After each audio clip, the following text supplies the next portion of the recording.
Lecture du livre des Actes des Apôtres. En ces jours-là, l'ange du Seigneur adressa la parole à Philippe en disant : « Mets-toi en marche en direction du sud, prends la route qui descend de Jérusalem à Gaza. Elle est déserte. » Et Philippe se mit en marche. Or, un Éthiopien, un eunuque, haut fonctionnaire de Candéis, la reine d'Éthiopie, et administrateur de tous ses trésors, était venu à Jérusalem pour adorer. Il en revenait, assis sur son char, et lisait le prophète Isaïe.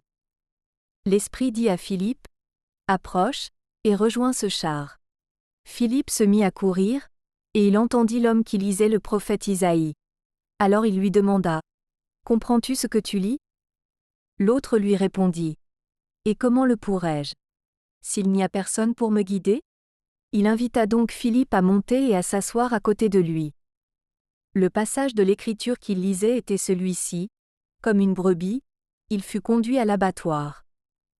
Comme un agneau muet devant le tondeur, il n'ouvre pas la bouche. Dans son humiliation, il n'a pas obtenu justice. Sa descendance, qui en parlera ? Car sa vie est retranchée de la terre. Prenant la parole, l'eunuque dit à Philippe : « Dis-moi, je te prie, de qui le prophète parle-t-il ? De lui-même, ou bien d'un autre ? » Alors Philippe prit la parole et, à partir de ce passage de l'Écriture, il lui annonça la bonne nouvelle de Jésus. Comme ils poursuivaient leur route, ils arrivèrent à un point d'eau, et l'eunuque dit : « Voici de l'eau. Qu'est-ce qui empêche que je sois baptisé ? » Il fit arrêter le char, ils descendirent dans l'eau tous les deux, et Philippe baptisa l'eunuque. Quand ils furent remontés de l'eau, l'Esprit du Seigneur emporta Philippe. L'eunuque ne le voyait plus, mais il poursuivait sa route, tout joyeux.